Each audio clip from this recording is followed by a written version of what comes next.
¿Qué tal, amigos? ¿Cómo están? Muy buenas tardes. Esta es La Voz Judicial, el lado humano de la justicia, programa que llega a ustedes gracias a la revista Cúspide y Liberal Metropolitano. Soy su servidora Rosalía Boaún, a nombre de nuestro director general Tony Macuso, acompañada del director editorial Lino Calderón, y agradeciéndole muchísimo las facilidades que nos brinda el magistrado presidente Rafael Guerra Álvarez, de que conozcan ustedes las entrañas del Poder Judicial de nuestra Ciudad de México. Pues estamos hoy aquí en el Tribunal de la Ciudad de México, en Niños Héroes, con la licenciada Flor de María Hernández Mijangos. Ella es la jueza cuarta civil y vamos a hablar de un tema de verdad importante, desconocido, y que es muy relevante que ustedes sepan que esto existe y que se puede demandar, que es la protección al derecho a la vida privada.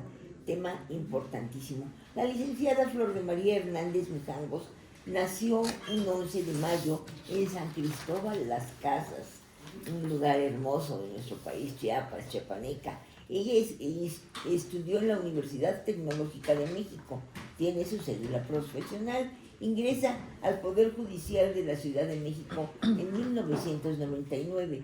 Su trayectoria en el Poder Judicial ha sido secretaria proyectista, juzgado 56º civil, secretaria proyectista de la tercera sala civil al 11 de diciembre de 2012, magistrada por Ministerio de Ley de la tercera sala civil de 2005 a 2012. En los periodos de licencia de la magistrada Laura Pérez Ríos, titular de ponencia 1 de la citada sala. Experiencia laboral fuera del Poder Judicial de la Ciudad de México, pasante de Derecho de 1993 a 1996, jefe del área laboral de 1996 a 1997, subdirectora del área laboral y civil de 1997 a noviembre de 1999, en el despacho Coordinación Jurídica. Tiene obras literarias como El Código de Comercio, comentado por impartidores de justicia del Distrito Federal, del Poder Judicial de la Ciudad de México y editorial Porrúa. Maestría en Derecho Procesal Civil con especialidad en juicios orales, diplomados, cursos, módulos de actualización y talleres en materia civil, procesal civil, mercantil, amparo y derecho humano en diversas instituciones. Reconocimientos en el curso especializado en extinción de dominio para juzgadores, impartido por el Instituto de Estudios Judiciales en San Juan, Puerto Rico.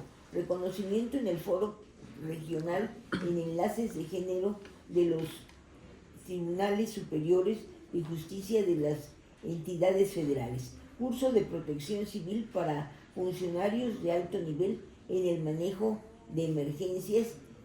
Reconocimiento Fiat Institute 2018. Pues la verdad que la licenciada Flor de María es una mujer muy preparada, y pues le agradecemos mucho que nos permita platicar con usted. Licenciada, ¿por qué le llamó la atención ser abogada? Hoy es una situación muy...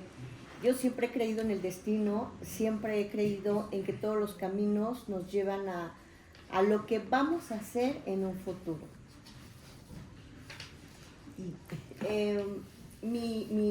Cuando inicié una carrera profesional, estaba en duda si contabilidad pública, porque había tenido ya una educación técnica en matemáticas financieras, contabilidad fiscal, y bueno, de alguna manera no pude seguir con esa carrera, porque mis tiempos, los tiempos en los que yo me iba a inscribir en la Escuela Bancaria y Comercial, en aquellos tiempos, ya las inscripciones habían pasado.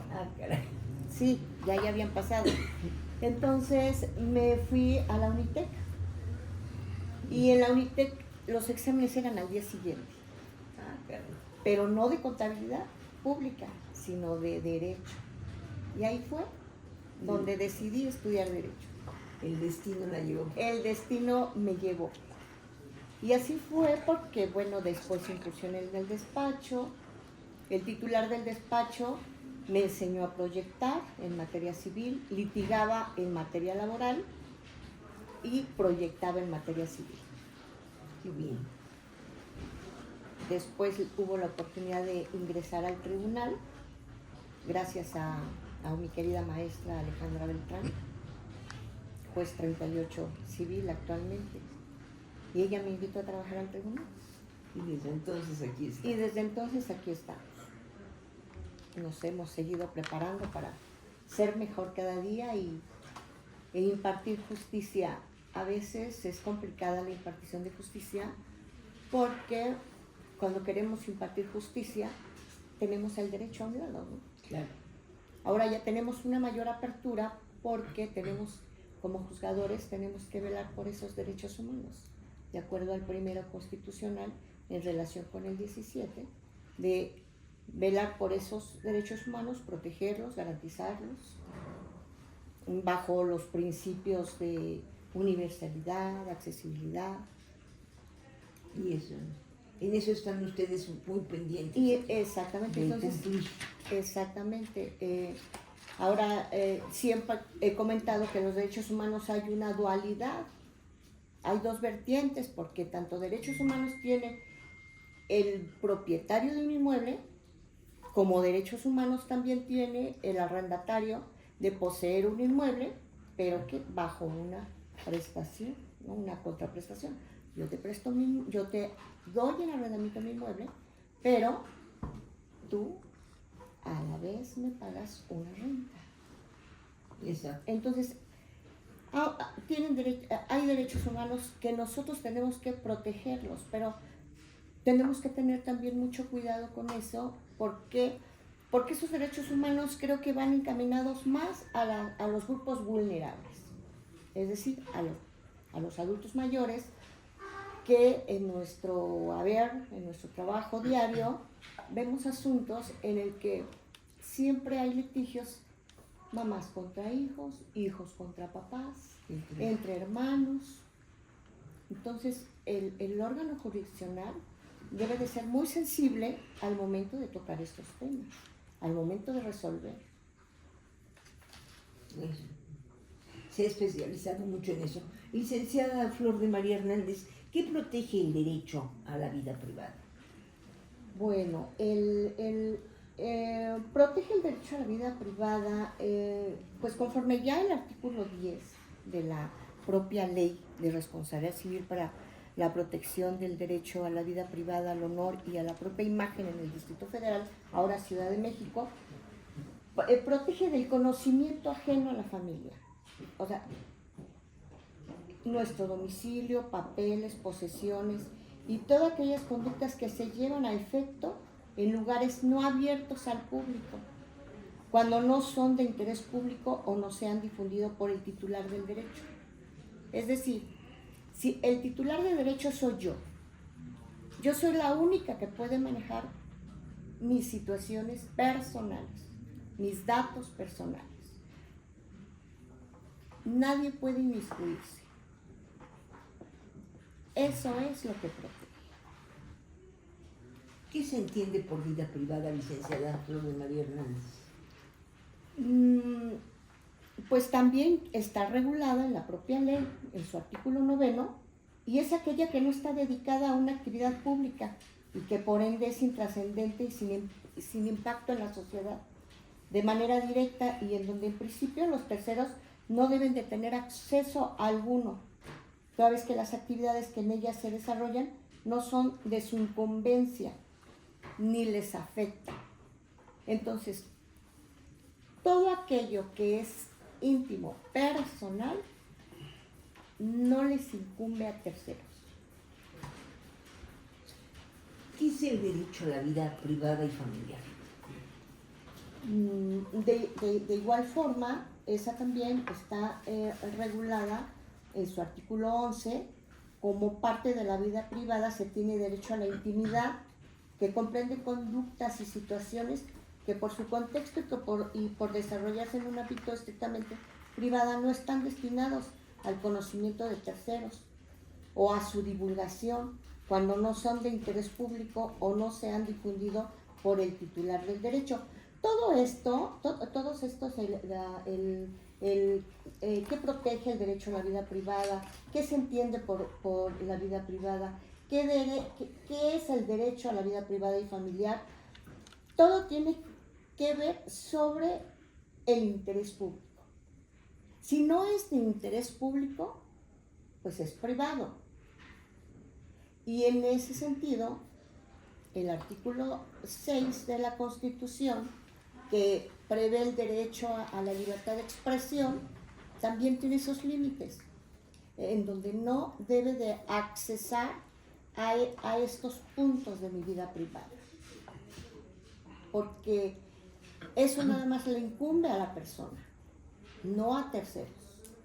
¿Qué es el conocimiento del interés público? Pues todo aquello que a lo mejor en función de su trabajo, de lo que hace, eso sí es público, fuera de, no dentro.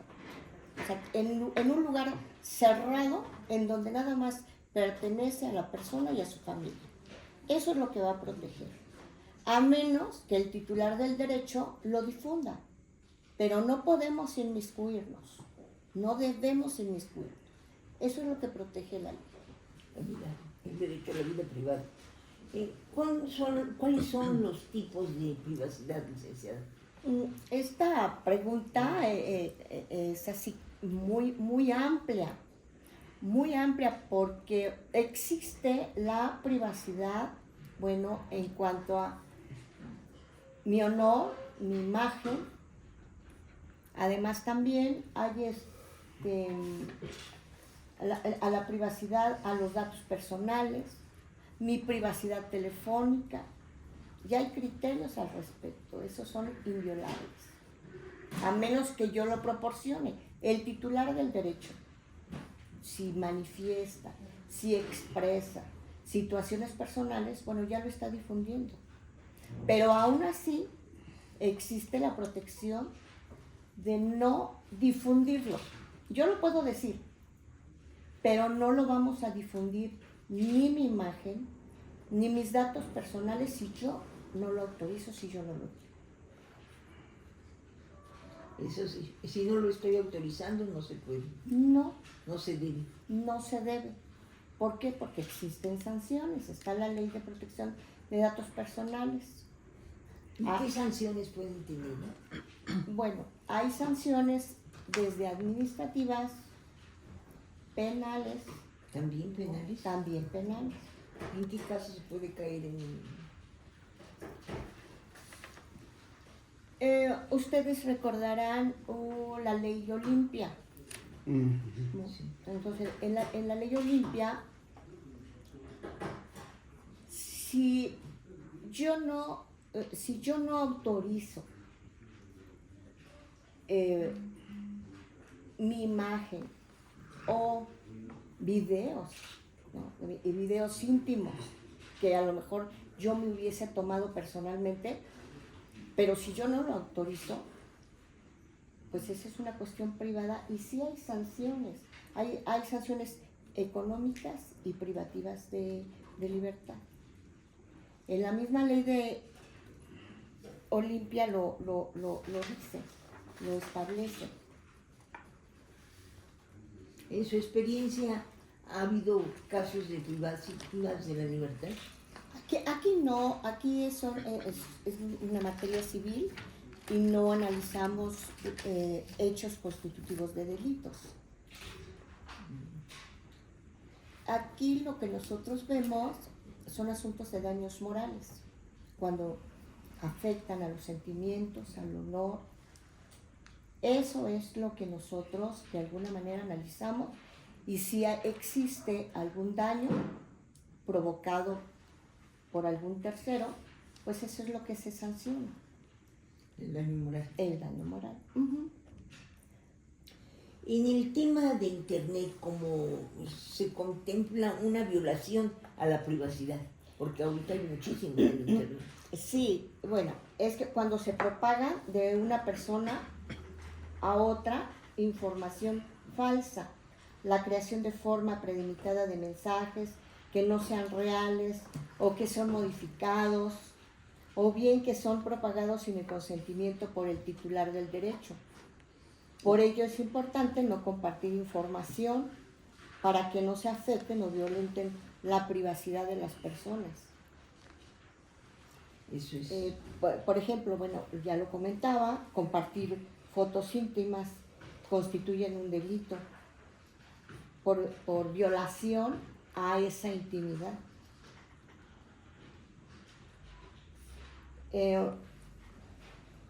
A través de los medios digitales ahora, como usted lo comentó, es un manejo de la información en las redes sociales, que sobre todo en la cuestión de los niños tenemos que tener mucho cuidado, porque ellos en forma natural, podríamos decirlo hasta cierto punto, en forma natural ingresan información de sus datos personales. Si no hay cuidado, esos datos personales pues pueden ser difundidos, y esa difusión provoca que lo mal usen, ¿no? Que hagan un mal uso de esa información, y entonces exista un acoso, ¿no? O incluso hasta un bullying escolar. Claro. ¿No? Ese tipo de información sí da origen a otras conductas, pero sí debemos de tener mucho cuidado, sobre todo por los niños. A ver, ahora, está la Convención sobre los Derechos de los Niños. También se protege en su artículo 16, donde dice: ningún niño será objeto de injerencias arbitrarias, ilegales en su vida privada, su familia, su domicilio o su correspondencia, ni de ataques ilegales a su honra y a su reputación. Entonces ya existe en esa convención se regula. También en la ley de los derechos de los niños y las niñas también se protege sus datos personales. En sus artículos 76 y 77, 79, 80 y 81.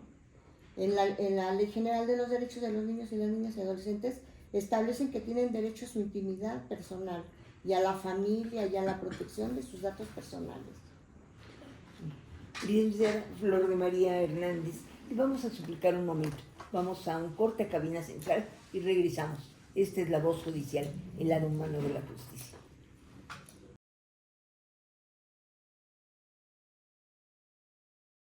Regresamos a La Voz Judicial, el lado humano de la justicia, programa que llega a ustedes gracias a la revista Cúspide y Liberal Metropolitano. Soy su servidora Rosalía Buaún, a nombre de nuestro director general, Tony Macuso, acompañada del director editorial Lino Calderón, y agradeciendo las facilidades que nos brinda el magistrado presidente Rafael Guerra Álvarez para que conozcan las entrañas del Poder Judicial, pues hoy estamos con la licenciada Flor de María Hernández Mijangos, jueza cuarta civil, y estamos hablando de protección al derecho a la vida privada. Sí, querido radioescucha, usted tiene derecho a proteger su vida privada, que nadie critique, nadie hable de su vida privada, y de eso estamos platicando con la licenciada Flor de María Hernández Mijangos, y estábamos hablando acerca del internet, que se difunden tantas cosas falsas a través del internet, licenciada. Sí, así es. Por eso tenemos que tener, como le comentaba, mucho cuidado, sobre todo por los niños. De hecho, en las páginas de internet viene una recomendación, y Sí. En cuanto a que esos datos que ingresen pues están resguardados, porque así debe ser, ¿no? Resguardar nuestros datos personales.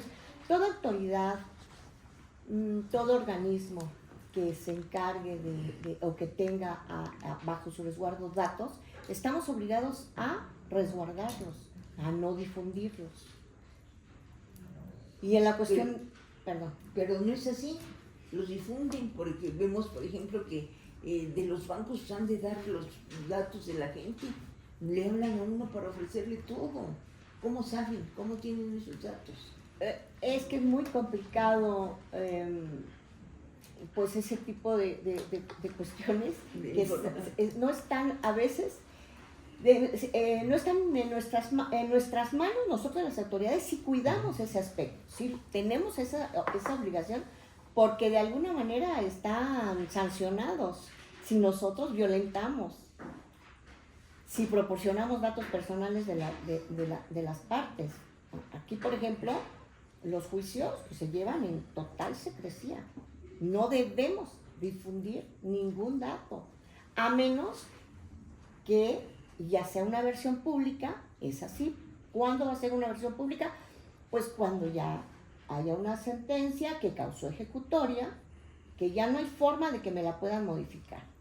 En ese sentido, también nosotros tenemos que ser muy cuidadosos de borrar los nombres para que no sean objeto también de violación de ese dato, de esos datos. Claro.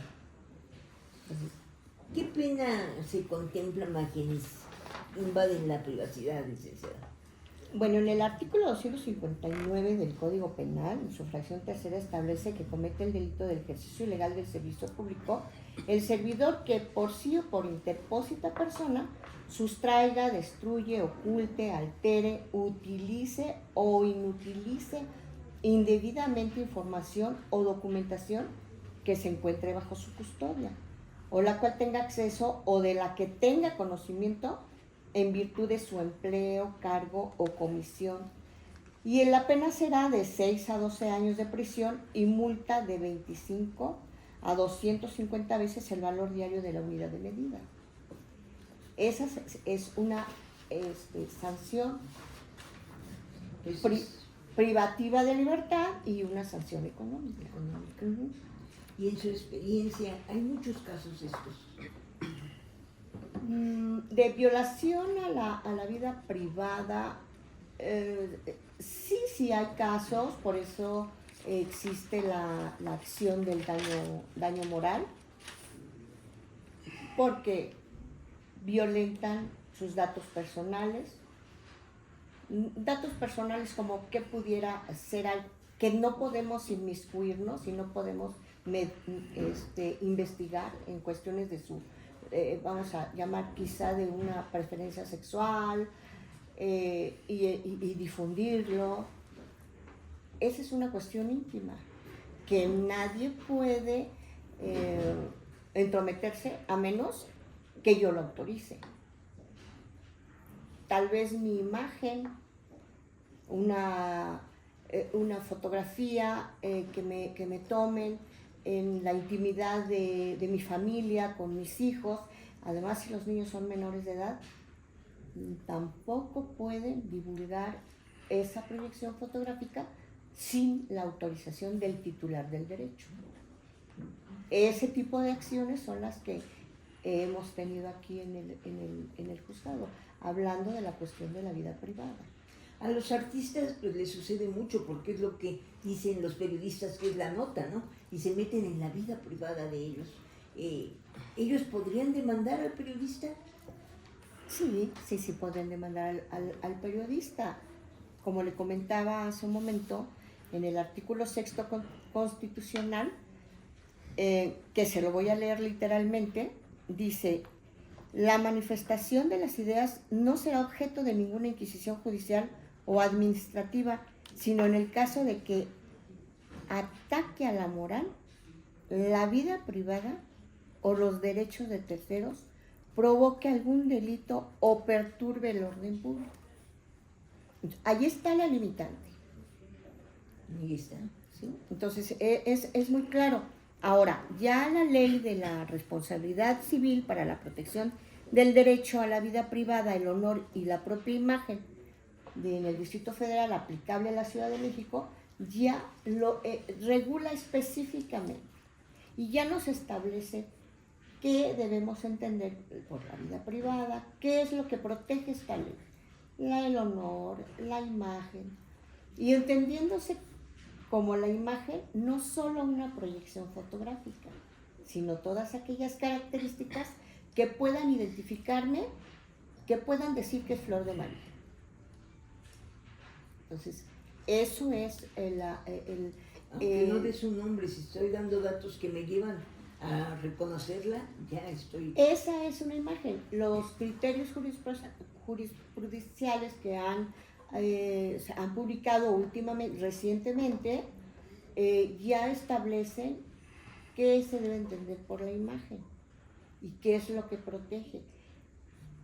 El dueño de la imagen es Flor de María, su imagen, y es la única que puede autorizar para que incluso se modifique, porque existe un ejemplo en cuanto a y que dio origen al propio criterio jurídico en cuanto a que proyectaron un artículo publicitario en donde modificaron la imagen y la obra del autor. Entonces, él demanda y da origen a ese criterio, demanda el uso indebido de su imagen y la modificación de su obra, porque es su obra, pero se la modificaron. Ahí es donde nos establece qué debemos entender por imagen, y no solo la fotografía. Y su obra era su obra, pero se la modificaron. Entonces, el único que puede autorizar la modificación de la obra o de su imagen es el titular del derecho, o sea, el dueño. ¿Y no estaba autorizado? No estaba autorizado, y eso dio origen a ese criterio jurídico. ¿Y hubo una sanción? Y seguramente debió haber una condena, ¿no?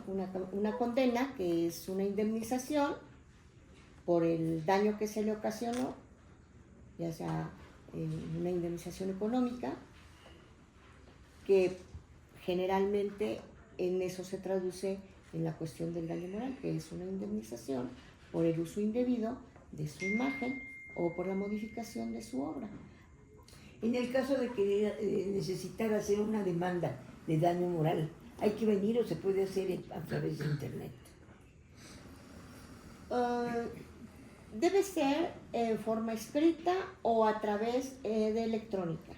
Ya ahora con la cuestión tecnológica en la que está de vanguardia el Poder Judicial de la Ciudad de México, ya se pueden presentar en forma electrónica una demanda.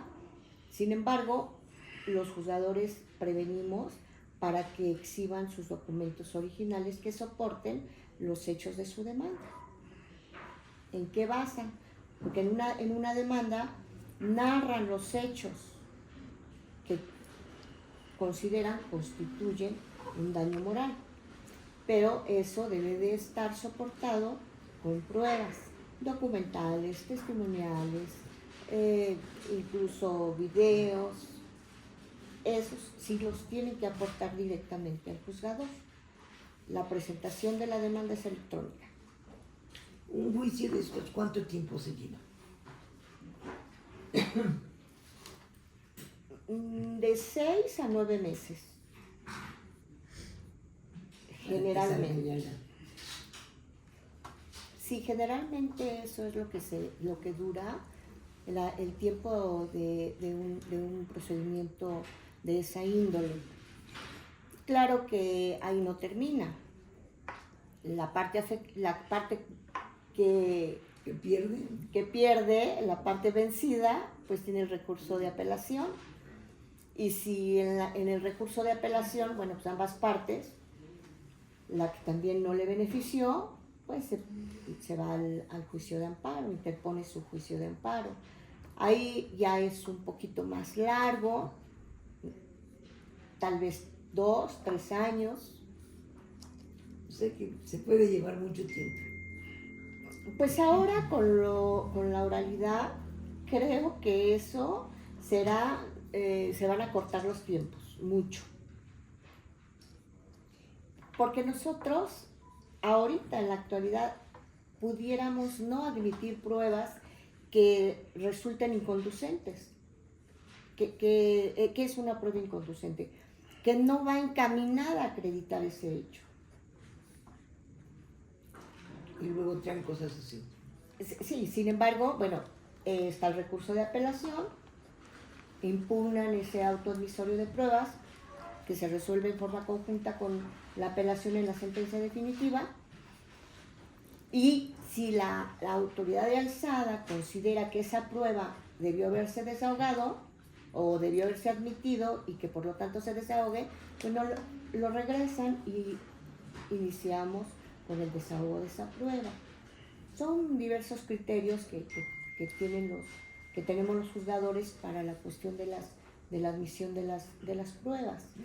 Quizá una prueba testimonial la juzgadora considere que no es conducente para acreditar el hecho que pretende el actor, pero quizá otro juzgador diga sí, que con la testimonial sí es apta, sí es encaminada, sí es conducente para acreditar tal o cual hecho.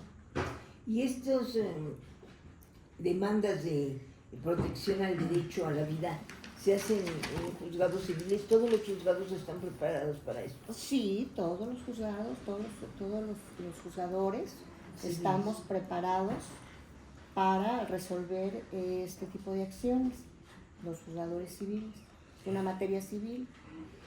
Pero hay pocas demandas de este tipo. Sí, hay pocas demandas. Hablo específicamente de este juzgado. Sí hay un número menor, tal vez porque constituye el dinero, tiempo, pagarle a un abogado, y que además la generalidad de las personas desconocen que existe esta ley. El manejo de información en internet, créame que si pudiera la mayoría de las personas interponer una demanda por violación a esos datos o tipo de hostigamientos, violación de su imagen, creo que sí habría un número bastante considerable de demandas, porque pues es una protección para las personas, de que sus datos no estén en forma deliberada al público. Y cuando se está circulando algo por internet, pero no ponen el nombre de la persona que está levantando ese falso, ¿cómo se puede? ¿A quién demanda? ¿A quién demanda? A la página, a la página de internet. Bueno, no sé, yo no podría hablar sí. No podría hablar de esos temas, porque creo que todavía hay algunos que se están ventilando en el tribunal, pero sí hay forma, debe de existir una forma para identificar quién es el que provoca o el que está ventilando ese tipo de información. Sí hay una forma de identificarlo, aunque no se diga el nombre, pero sí lo hay. Y ahora, pues, de las personas que están y que se identifican, que sabemos quiénes son las personas que están manejando datos, no lo hacen quizá porque piensen que no va a prosperar esa acción, o comenten que es difícil, pero si aportan las pruebas necesarias y conducentes, que le aporten al juzgador los elementos de prueba que acrediten que la persona que está en internet violenta sus datos personales, o no solamente que haga público sus datos personales, sino que haya expresiones de odio, manifestaciones de coraje, de ofensas. Eso también provoca una cuestión de una responsabilidad civil. O falsos. Sí, o que difamen a la persona, que la califiquen o que la denosten.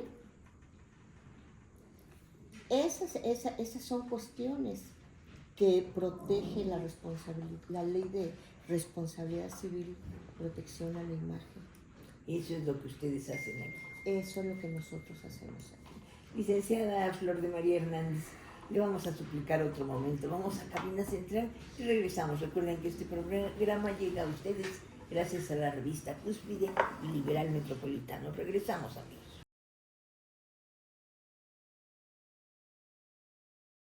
Regresamos, esta es La Voz Judicial, el lado humano de la justicia, programa que llega a ustedes gracias a la revista Cúspide y Liberal Metropolitano. Soy su servidora Rosalía Buaún, a nombre de nuestro director general Tony Macuso, acompañada del director editorial Lino Calderón, pues estamos con la licenciada Flor de María Hernández Mijangos, pues a Cuarta Civil, desde luego gracias al licenciado, al magistrado presidente Rafael Guerra Álvarez, que nos permite que ustedes, queridos radioescuchas, conozcan las entrañas del Poder Judicial. Y hoy estamos hablando de un tema poco escuchado, que es la protección al derecho a la vida privada. Lino Calderón, nuestro director, sí, quiere bueno, ya nos expuso la licenciada Flor María pues todos los aspectos sobre esta situación cuando se violan los derechos humanos de una persona o de varias personas. Sin embargo, yo le quería preguntar, ahorita está en la palestra nacional este asunto del manejo de los datos de pues, más de 200 periodistas en las mañaneras del presidente de la República, y que parece ser que algunos de los periodistas ya interpusieron diversas demandas. ¿Qué podrían hacer los periodistas para proteger sus datos personales ante un hackeo que se hizo desde España? Y que bueno, ya lo están exponiendo en varias páginas de internet. Pues hay una ley de protección de datos personales.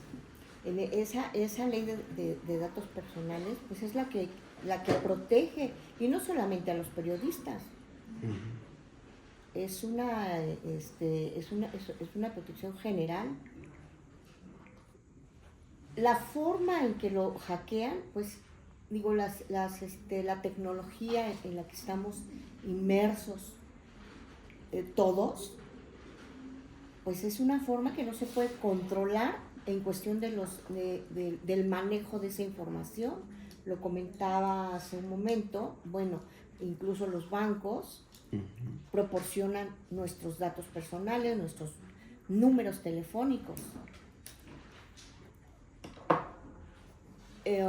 Y le comento, hay que hacerla valer esa ley. Las leyes están hechas para hacerlas valer. Las leyes no están para archivarlas o guardarlas. Si hay una ley que a mí me respalda ejercer un derecho, debo hacerlo. Ya sea en la vía penal, la vía civil, pero estamos protegidos. Nadie debería de hacer un mal uso de nuestros datos personales. Nadie está facultado. Por eso está esta ley, la de responsabilidad civil, protección a nuestra vida privada, al honor y a la propia imagen de las personas. ¿Esta ley es nueva? Relativamente nueva, sí. Yo creo que después de la reforma esta judicial fue publicada del 14, el 19 de mayo del 2006. Pues sí, ya tiene 18 años. Pero es relativamente nueva. Claro. Ahí está. Pero muy poca gente tiene conocimiento de qué es lo que protege. ¿Y cómo hacerlo valer? Y cómo hacerlo valer, exactamente. ¿Hay abogados especializados en esto o cualquier abogado puede ser? En principio, pues sí debiera ser un abogado especialista en la materia civil, porque es una acción civil. Pero todos los abogados creo que pudieran hacerlo, estudiando el caso concreto. Claro. Pero eso es lo importante, hacer valer una ley si hay un daño, una afectación en mi persona, en mis sentimientos, en mi honor, en mis creencias, en lo que la gente considera de mí, pues tengo un derecho de presentar una demanda. ¿Para qué? Para que exista una condena a esa persona que está haciendo mal uso de mi imagen, o que hace pronunciamientos denostantes, difamándome, diciendo cuestiones falsas de mi persona cuando no es así. Eso es muy importante y sobre todo sería un escarmiento para los demás con un caso que se diera, ya los demás ya se medirían a no hacerlo, ¿no? Sí, así es, aunque la cuestión de la difamación. de la difamación, cuando somos servidores públicos debemos de resentir un poquito, o sea, tiene más amplitud en cuanto a soportar quizá alguna manifestación de desacuerdo de nuestra actuación, pero debe de ser respecto de nuestra actividad, de lo que nosotros hacemos, de lo que es al interés público, a lo que la gente le importa, no cuestiones privadas e íntimas familiares, porque eso es nada más del titular del derecho. Claro. Pero si es en cuanto a mi función, sí está permitido el que puedan hacer expresiones, y eso no es sancionable. Ah, claro, si están criticando su mal trabajo, pues eso es sancionable. Pero además también el servidor público tiene el derecho de defenderse, ¿no? Claro, sí, por supuesto. Porque a veces también hay mucha difamación. Así es. En su trabajo. Así, en cuanto a sus aspectos familiares, su vida privada, no debemos de inmiscuirnos. Eso es lo que protege esta ley en relación con el texto constitucional. ¿Sí? Que no rebase el límite. Porque en cuanto a la información, también es un sistema dual. ¿Por qué un sistema dual? Porque el público en general tiene derecho a una información, pero esa información tiene un límite que no debe de rebasar de los aspectos de la vida privada. Ese es el límite. Tú tienes derecho a estar informado, pero también tienes derecho a que se te respete tu vida privada. Eso es lo que debemos saber y distinguir hasta dónde es lo público y hasta dónde es lo privado, ¿no? Pero también distinguir hasta dónde también es lo privado y también lo público. Sí, ¿no? Sí, un servidor público, por supuesto, tiene una acción para demandar un daño moral cuando lo están difamando, cuando dicen situaciones que no son verdad. Y en ese caso, cuando están diciendo situaciones que no son verdad, ¿qué debe hacer? Presentar una demanda de daño moral. Y además también aquí hay otras cuestiones. También existe la malicia efectiva, que también ya se prevé en esta ley de la que estamos hablando.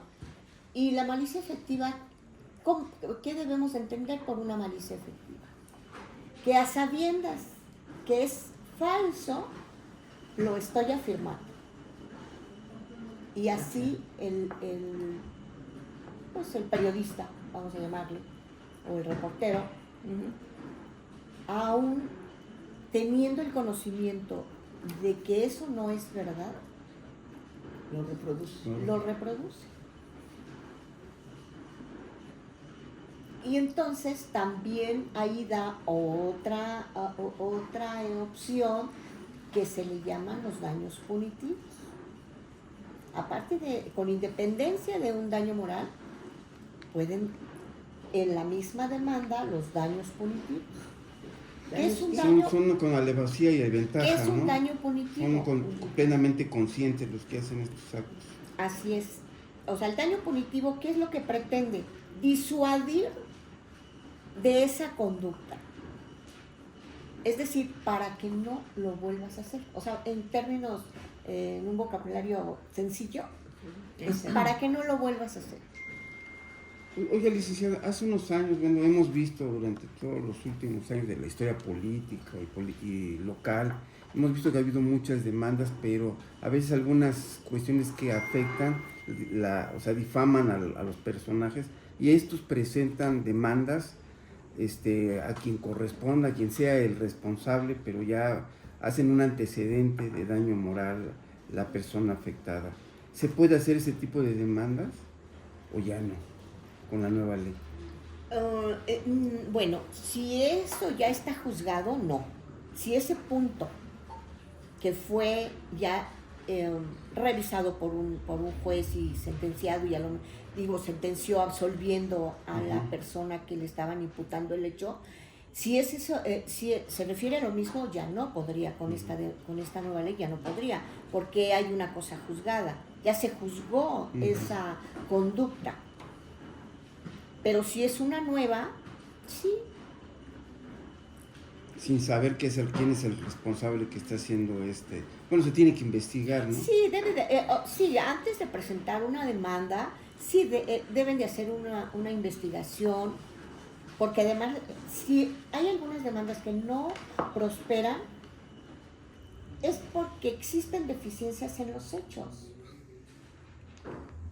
No precisan cuál es el daño y además no aportan la prueba. Hay criterios jurídicos que también establecen que cuando hay una manifestación de odio, de insulto, de ofensas, y si está plasmado en un periódico, en un libro, en una revista, pues esa es la prueba. Ya no necesito otra más. Mi documento base de la acción será el libro, será la revista, será el periódico, en donde sale la nota difamatoria, donde sale una nota de odio, de una manifestación de odio. Ahí tengo la prueba. Ahí está la prueba. Y ya no necesito más pruebas. Eso es importante. Antes, porque ahorita, bueno, ya los criterios se han modificado, pero antes se requería de la prueba psicológica para acreditar el daño.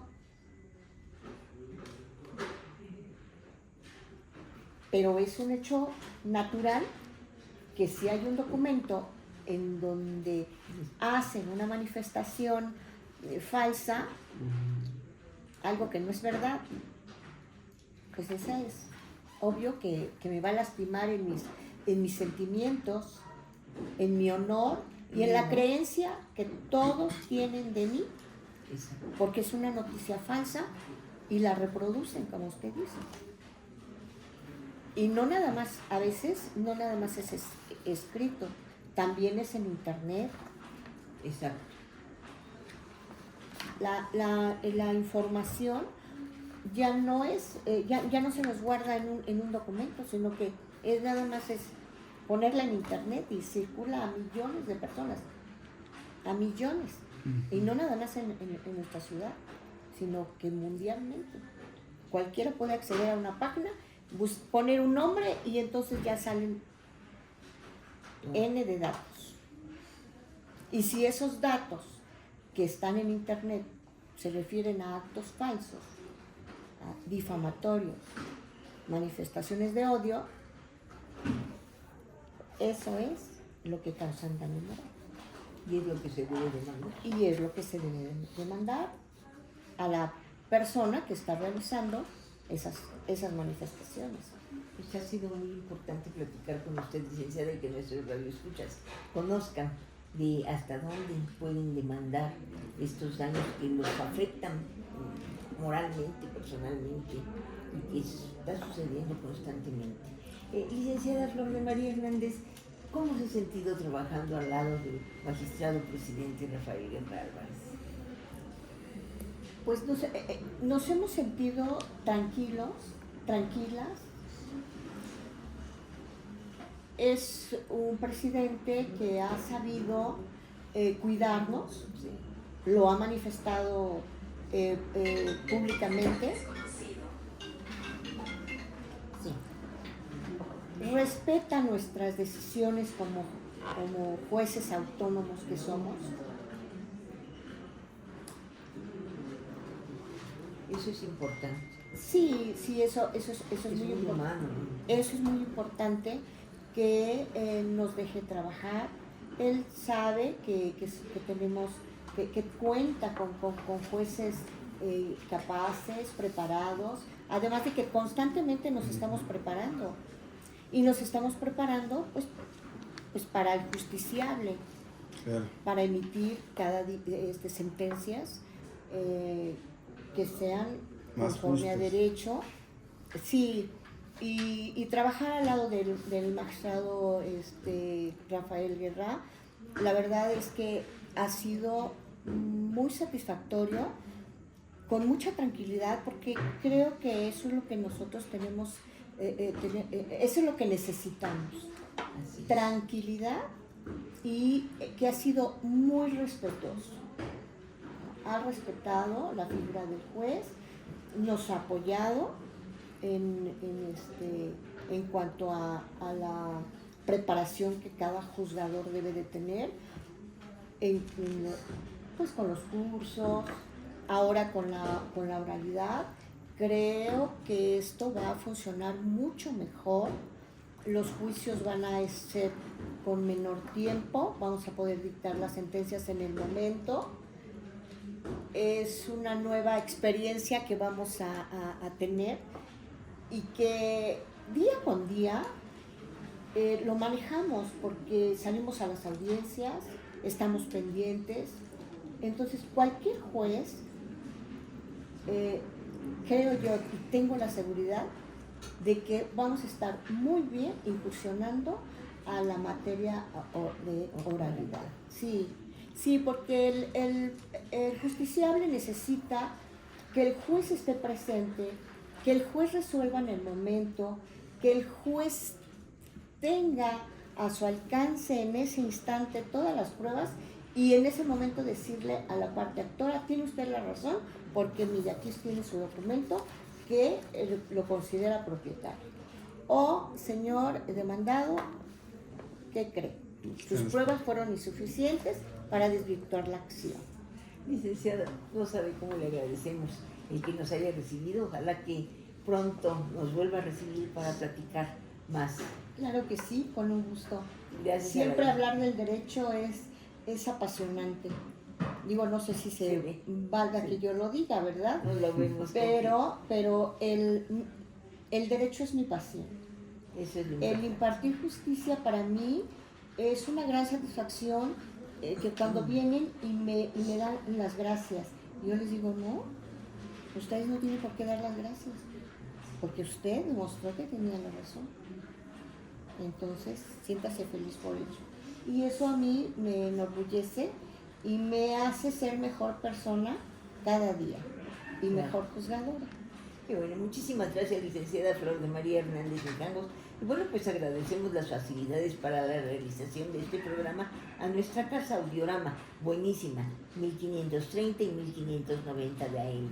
Al productor general Juan Carlos Flores Toscano, operación en cabina Ibaí Mario, al presidente magistrado doctor Rafael Guerra Álvarez, a Comunicación Social del Tribunal Superior de Justicia de la Ciudad de México, director licenciado Salvador Martínez García, a la licenciada Denise Santoyo, al licenciado Efraín Acosta, al licenciado Braulio Cano y al licenciado Víctor Enríquez, en la fotografía el licenciado Miguel Alarcón, a nuestro presidente editor del Diario Liberal Metropolitano, el Diario Cúspide, el señor Antonio Gres y Tony Macuso, al director de estos diarios, Lino Calderón, al editor Gabriel Sendejas y la magnífica pluma de Martín Aguilar en su sección La Barriada. En la operación del control remoto, Isabel Hernández y Juan Ramírez. Los esperamos el próximo martes en La Voz Judicial, el lado humano de la justicia, y el jueves del pasado al futuro. Muchísimas gracias, licenciada Flor de María Hernández de Campos. Gracias a Muchas ustedes, gracias. ha sido un gusto, un placer.